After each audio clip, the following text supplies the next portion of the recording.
birthday celebration ko 6 months ago. Nasaan si Vegeta? Sa oras na ito, mukhang nagsasanay din. Ay, sa totoo lang, nakakaloka kayong mga sayan. Nagkamala talaga ako na mag-base ng ganito. Hinayaan ko na lang si Vegeta sa training niya. Bahala siya, ayoko tumanda sa konsumisyon ng mo. Maiba nga pala ako, Bulma. Kung hindi mo mamasamain, pwede ba malaman ko ilang taong ka na ngayon? Tumigil ka, Karin! Hindi ko sasabihin sa iyong edad ko. Bulma, totoo ba na ipapapremyo mo sa gaganaping bingo tournament ay isang kastilyo at isang eroplano? Totoo yun! Kung magkakaproblema kayo, pwede ko naman yung i-convert na lang sa cash. Ang sarap talaga maging mayaman tulad mo! Sana dumaan dito si Goku! Kahit sa bingo tournament man lang, baka kasi manalo kami! Bulma, meron ba mga X-rated na DVD sa mga papremyo mo? Wala! Si Bills Goku! Si Bills the Destroyer ang tinutukoy ko. Papunta na siya rito ngayon! Ano? Talaga? Pero kayo, kung paparating siya, bakit hindi ko siya nararamdaman? Hindi mo nararamdaman ang presensya ng isang bathala. Tandaan mo, ano man ang mangyari, huwag kang gagawa ng kahit na anong ikapapahamak mo. Huwag kang mag-alala, akong bahala. Bakit kaya naisipan ni Bills na pumunta rito ngayon? Bakit nga ba? Huh?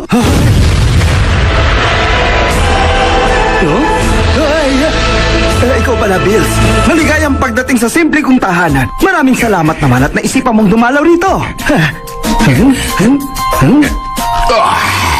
Long time no see. Kumusta kayo ng Norte? Napansin ko lang, ito palang mundo mo masyadong maliit. Oo nga eh. Humihingi ako ng paumanhi. Pasensya na kung masikip para sa iyo ang lugar na ito. Matagal na panahon na nakalipas nang masakin ito ni Bills at ginawang mas maliit. Nagalit siya nung natalo siya sa taguan. Talaga, ako may gawa nito.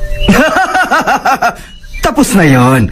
May kailangan ka ba sa akin kaya ka napadalaw? May gusto lang ako linawin sa sayan na nasa loob ng bahay mo. Sa sayan? Sa akin?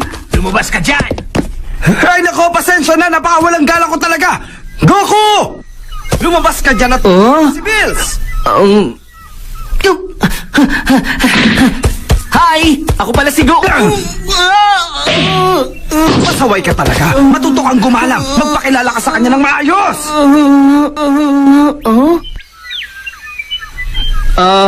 Magandang umaga po, sir.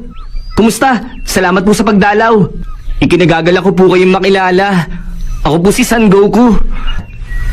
Magandang umaga din.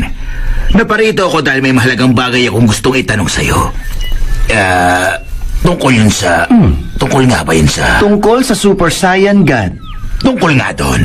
May nalalaman ka ba tungkol sa nilalang na tinatawag na Super Saiyan God? Super Saiyan God? Meron ba nun? May alam ako tungkol sa mga tinatawag na Super Saiyan. Pero tungkol sa Super Saiyan God, wala akong nababalitaan. Oh? Wala po, sir! Wala akong alam dun! Kahit na ako, wala rin akong alam doon. Ngayon ko lang din narinig kasi sinasabi mong Super Saiyan God. Ganun ba?